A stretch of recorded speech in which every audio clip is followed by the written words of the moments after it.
أهلا بحضراتكم مرة تانية. النهاردة إن شاء الله يكون آخر فيديو في الجزء الأول من سلسلة تاريخ الولايات المتحدة. النهاردة هنتعرف على نهاية الصراع الأسباني الإنجليزي، وهنتعرف على إزاي نهاية الصراع ده مهدت الطريق وفتحت الباب على مصراعيه أمام الاستعمار الإنجليزي للقارة الأمريكية. خليكم معنا.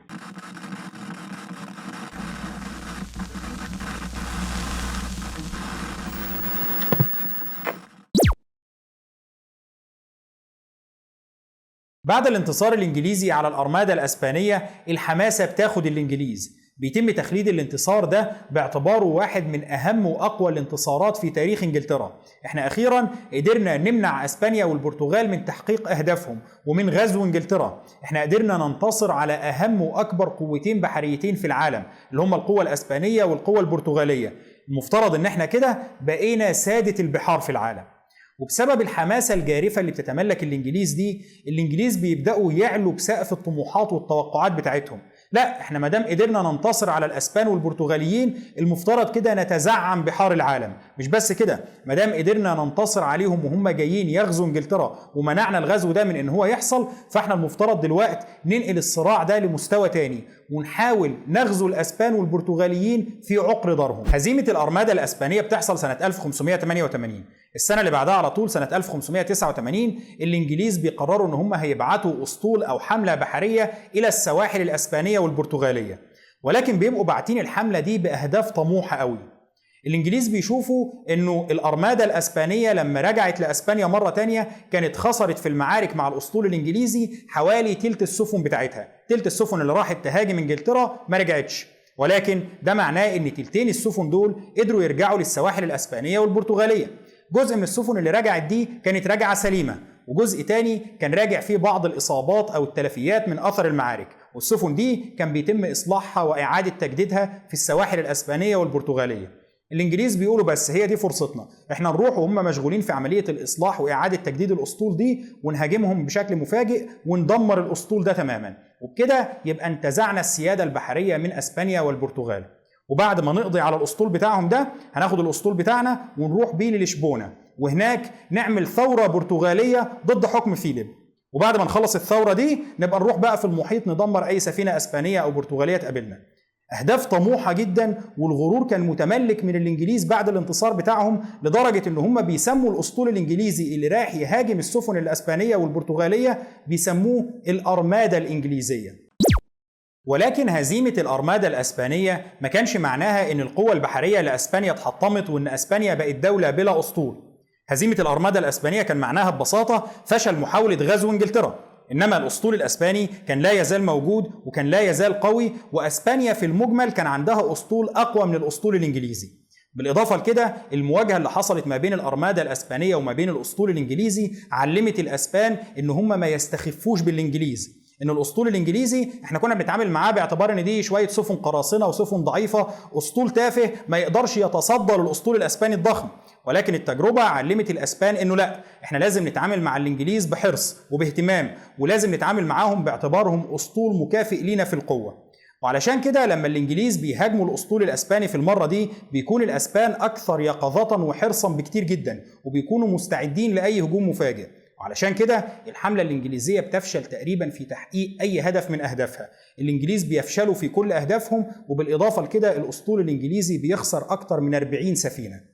الهجوم ده بيثبت لإنجلترا إنه أسبانيا لا تزال قوة بحرية كبرى ولازم نتعامل معاها من هذا المنطلق. بعدها بكام سنة، سنة 1595 الإنجليز بيقرروا إن هم يجهزوا حملة جديدة، ولكن المرة دي بأهداف أكثر تواضعا. الانجليز المره دي بقى ما بيحلموش ان احنا نروح نهاجم اسبانيا في عقر دارها او نضرب السفن الاسبانيه داخل الموانئ الاسبانيه، ولكنهم بيقرروا ان هم يضربوا الجزء الضعيف في مناطق نفوذ اسبانيا. الجزء ده اللي هو سيطره اسبانيا على العالم الجديد.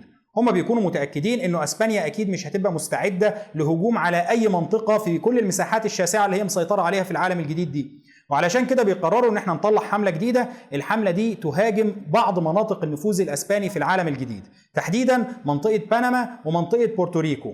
كانوا عايزين يهاجموا مدينة موجودة في بورتوريكو اسمها مدينة سان خوان، زي ما عملوا قبل كده في سانتو دومينيجو. بيقرروا ان احنا نعمل المرة دي في سان خوان ونهاجم المدينة دي علشان نقدر نسيطر عليها وننهبها. ولكن المرة دي الأسبان كانوا مستعدين بشكل أفضل، كانوا عاملين حسابهم إنه بالفعل الإنجليز ممكن يهاجموا، وعلشان كده الانجليز لما بيهاجموا مدينه سان خوان سنه 1595 المحاوله بتاعتهم بتفشل.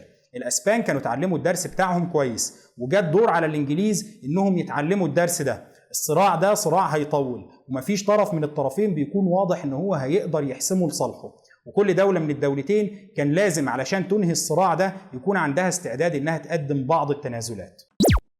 هنا فيليب الثاني بيحاول ان هو يقلل شوية من الجبهات المفتوحة ضد اسبانيا. في الفترة دي اسبانيا كان عندها حرب مفتوحة ضد انجلترا، وحرب تانية مفتوحة في هولندا اللي هي ضد الثوار الهولنديين، وكان في حرب ثالثة بتتجدد كل فترة ما بين اسبانيا وما بين فرنسا. فيليب الثاني هنا بيلاقي انه الحروب دي عبء كبير جدا على اسبانيا وتشتيت لقوتها، وبيحاول ان هو يقلل من الجبهات دي ويركز قوته في جبهة او جبهتين، وعلشان كده بيقرر ان هو ينهي الحرب الاسهل في انهائها. اسهل حرب في الثلاث حروب دي كان ممكن يقدر يخلص منها بسهولة كانت الحرب مع فرنسا، وبالفعل بتبدأ مفاوضات ما بين الأسبان والفرنسيين. المفاوضات دي بيتم تتويجها بتوقيع اتفاق اسمه اتفاق فيرفن. الاتفاق ده اللي بيتم توقيعه في شهر مايو سنة 1598، وبتوقيع الاتفاق ده بيتم إقرار حالة من السلام ما بين فرنسا وأسبانيا، وبيتم إغلاق الجبهة دي من الصراع بالنسبة لأسبانيا، وبتقدر أسبانيا بعد كده تركز في الجبهتين اللي باقيين لها اللي هم إنجلترا وهولندا. فيليب الثاني هنا لما بيدرس الجبهة الإنجليزية والجبهة الهولندية بيلاقي إنه الانتصار على الإنجليز صعب جدا، في حين إنه الانتصار على الهولنديين ممكن، خصوصا إذا ضمننا حياد إنجلترا وحياد فرنسا.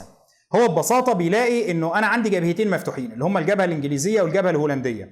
الجبهتين دول لو كملت حرب فيهم وهم الاثنين متحالفين ضدي غالبا مش هقدر أحقق انتصار لا هنا ولا هنا، وعلشان كده بيقرر يفاضل ما بينهم علشان يشوف مين الجبهة اللي أنا مستعد أتخلى عنها ومين الجبهة اللي أنا مستعد أركز فيها. لما بيفاضل ما بينهم بيلاقي ان هولندا تعتبر جزء من ممتلكاته، الارض دي كانت تابعه ليا، وعلشان كده ما بيكونش مستعد لابداء اي نوع من التسامح فيها. بينما الجبهه الانجليزيه خلاص يعني خلينا نخلص من الحرب ووجع الدماغ دي، وخصوصا انه لو عملنا سلام مع انجلترا هيبقى اضعفنا الجبهه الهولنديه بشده، وعلشان كده بيبدا يفكر في انه طيب ما نحاول نعمل نوع من السلام مع انجلترا. ولكن سلام ما بين فيليب الثاني وإليزابيث الموضوع كان صعب، والاثنين كان بينهم خلافات ضخمة جدا لدرجة يستحيل التوفيق ما بينهم. هنا الحل بيجي لوحده لما فيليب الثاني وإليزابيث الأولى بيموتوا، وبعد وفاتهم طبعا بيتم التمهيد لإقرار حالة من السلام ما بين الدولتين. فيليب الثاني بيموت في البداية سنة 1598 بعد كام شهر من إقرار السلام مع فرنسا، وبعد وفاته بينتقل العرش لابنه فيليب الثالث اللي بيكون مهتم جدا بأن هو يحل الصراعات المتداخلة دي ويحاول يوجد حالة من السلام في دولته، وعلشان كده فيليب الثالث بيسعى لإيجاد سلام مع انجلترا.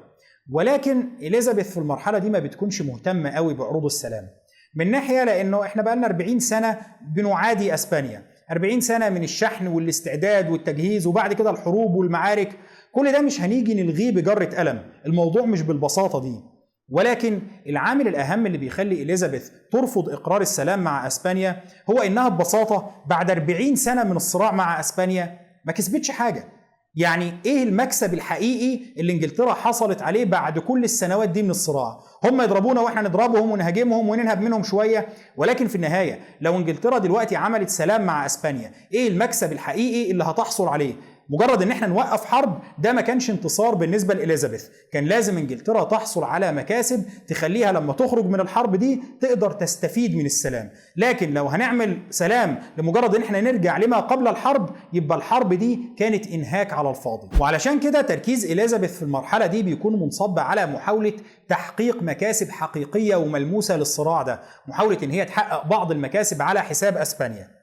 إليزابيث كانت حاولت أثناء الصراع ما بينها وما بين أسبانيا إن هي تؤسس مستعمرات إنجليزية دائمة في العالم الجديد في قارة أمريكا الشمالية، بحيث إن هي تبقى بسطت سيادة إنجلترا على جزء من العالم الجديد وتبدأ تشارك أسبانيا في ثرواته.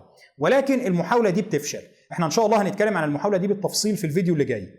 بالإضافة لكده إليزابيث بتبدأ تفكر بعد كده في محاولة كسر احتكار البرتغال للتجارة مع الهند. الفكرة انه البرتغاليين كانوا محتكرين لحد الوقت ده التجارة مع الهند، وكانوا بيحققوا من التجارة دي مكاسب طائلة. إليزابيث بتشوف انه لا، طب وليه هم يحتكروا التجاره دي؟ التجار الانجليز كمان ممكن يساهموا في التجاره دي وانجلترا تكسب مكاسب هائله من ارباح التجاره بتاعتهم دي. وعلشان كده بتبدا إليزابيث تشتغل في الاتجاه ده. اتفاق تورديسياس اللي كان ما بين اسبانيا والبرتغال ده يبلوه ويشربوا ميته، لازم دلوقتي يكون في ترتيبات جديده تراعي وضع انجلترا. وبالفعل سنة 1599 بيتجمع مجموعة من التجار الإنجليز وبيجمعوا من بعض مبالغ مالية علشان يبدأوا بيها شراكة تجارية بهدف التجارة مع الهند.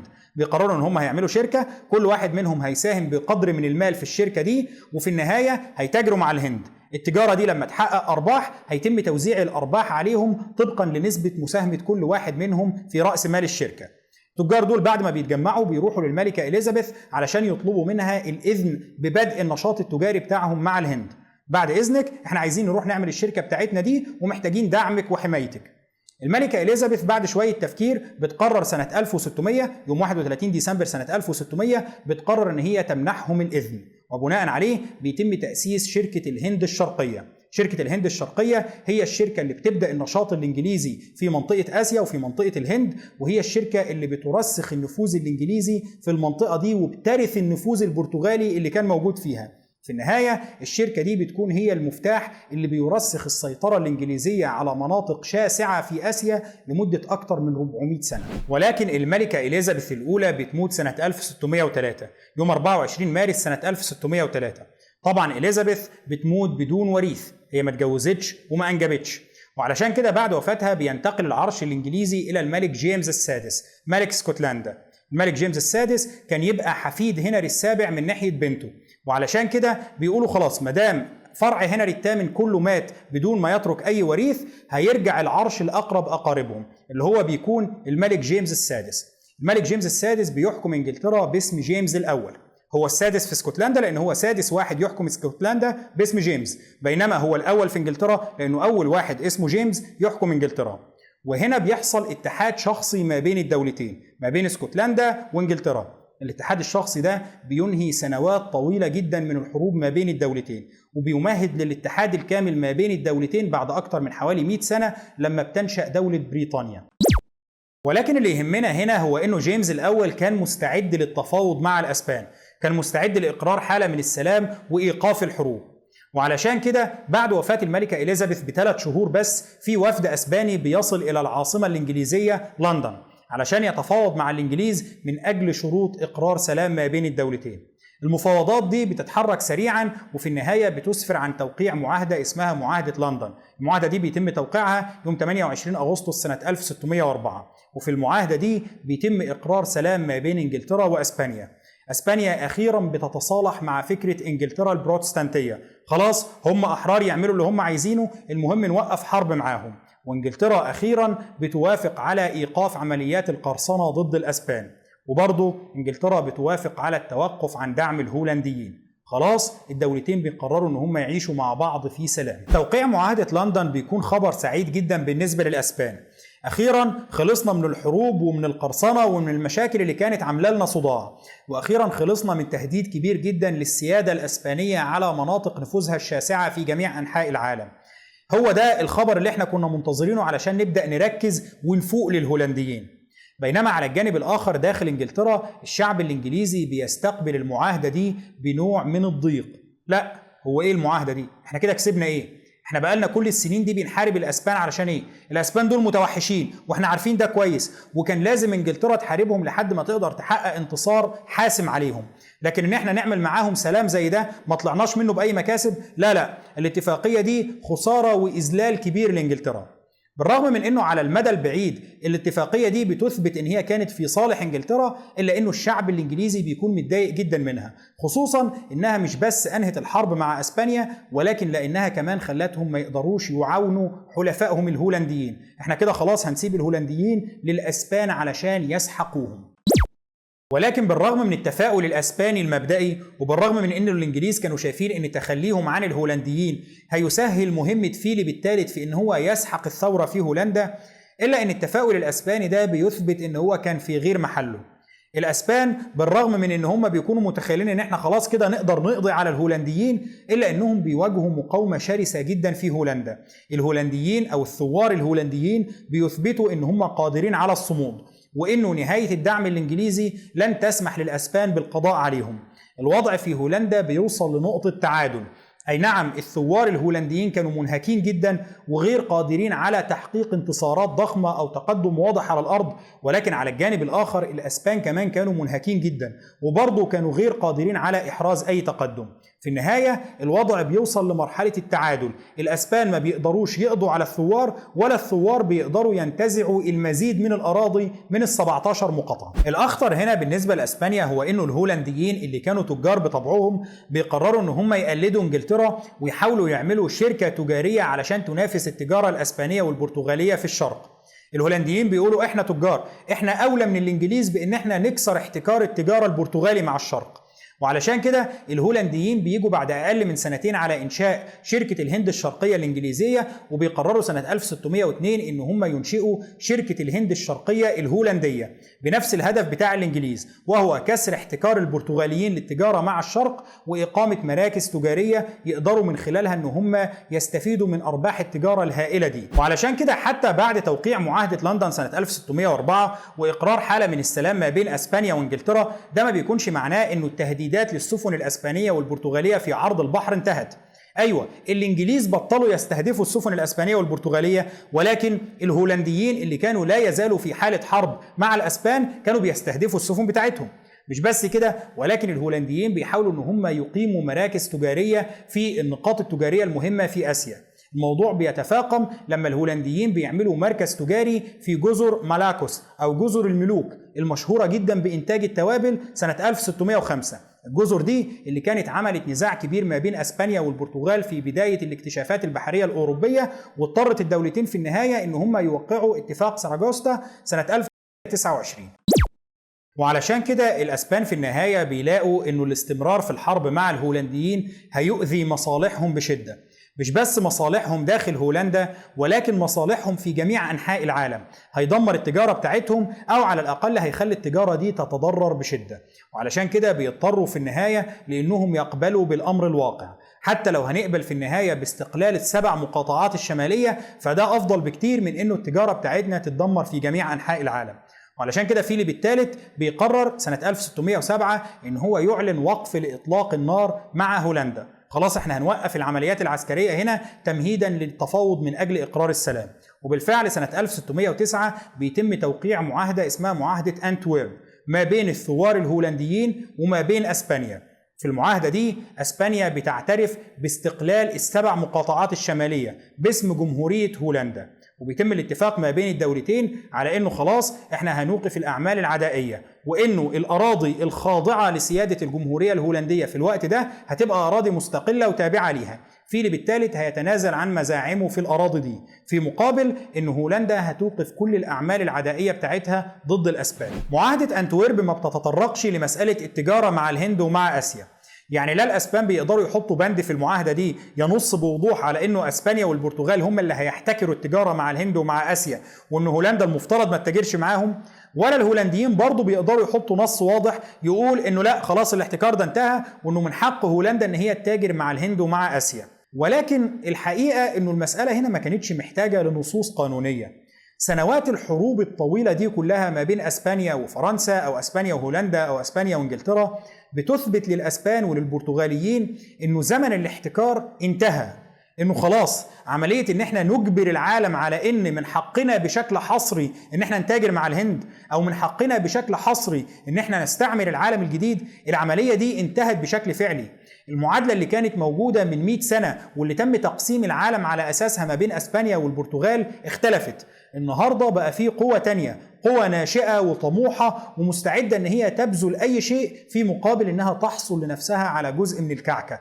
وعلشان كده المسألة ما بتبقاش معتمدة على نصوص قانونية. اتفاقية تورديسياس بيسقط أثرها بشكل فعلي بعد حوالي 100 سنة من توقيعها، لأنه خلاص الظروف اللي نشأت فيها المعاهدة دي اتغيرت. دلوقتي بقى في ظروف جديدة والعالم سيتم إعادة تقسيمه وإعادة خلق مناطق نفوذ جديدة فيه مرة تانية.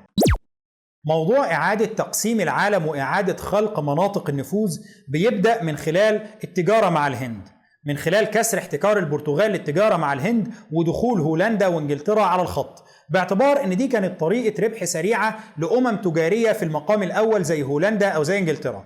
ولكن ده بيكون مقدمة لإعادة تقسيم مناطق النفوذ في العالم. أيوة، إحنا بدأنا بالهند، ولكن سقوط احتكار البرتغال للتجارة مع الهند كان معناه بشكل تلقائي سقوط احتكار أسبانيا لاستعمار العالم الجديد. أسبانيا بنت الإمبراطورية بتاعتها في العالم الجديد باعتبار أن العالم الجديد كله حق خالص للأسبان، ولكن دلوقتي الوضع اختلف، وزي ما بقى من حق انجلترا وفرنسا وهولندا ان هم يتاجروا مع الدول الشرقية، بقى من حقهم كمان ان هم يدوروا لنفسهم على موطئ قدم في العالم الجديد علشان يضموه تحت سيادتهم ويبدأوا يستفيدوا من ثروات العالم الجديد. وهنا بيظهر مرة تانية سباق أوروبي جديد ما بين انجلترا وفرنسا وهولندا. كل دولة من الثلاث دول دول بتحاول ان هي تحصل لنفسها على اكبر قدر ممكن من مناطق النفوذ في العالم الجديد. الثلاث دول بيبدأوا يدوروا على أي مناطق لسه الأسبان أو البرتغاليين ما سيطروش عليها ومدوا نفوذهم ليها، وبيحاولوا يحصلوا لأنفسهم على موطئ قدم في المناطق دي ويدعوا ملكيتهم عليها، علشان كل دولة منهم تحاول فيما بعد إن هي تقيم تواجد دائم في المناطق دي وتعمل فيها مستعمرات تضمن بيها سيطرتها على مساحات كبيرة واستفادتها من الثروات اللي موجودة في المساحات دي. ازاي ده هيحصل؟ ده اللي هنتكلم فيه في الفيديو اللي جاي ان شاء الله. بكده انتهت المرحلة الأولى من سلسلتنا عن تاريخ الولايات المتحدة.